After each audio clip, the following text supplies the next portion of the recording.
17/5/2025 శనివారం రోజున నారాయణ సేవ చేయించిన వారు శ్రీమతి భువనేశ్వరి గారు, భర్త నారాయణ స్వామి.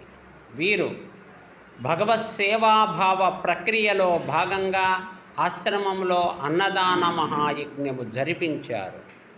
కావున వీరికి, వీరి కుటుంబ సభ్యులకు సర్వదా శ్రీ భగవాన్ సత్యసాయి బాబా అనుగ్రహముతో ఆయు ఆరోగ్య ఐశ్వర్య సుఖశాంతి సౌఖ్యాలతో కలకాలం సుఖింతురుగాక అని ఆశ్రమవాసులు, నిర్వాహకులు సూర్యనారాయణ రెడ్డి గారలు మనసా వాచ కర్మణ అనబడే త్రికరణ శుద్ధిగా కోరుకుంటూ స్వస్తి.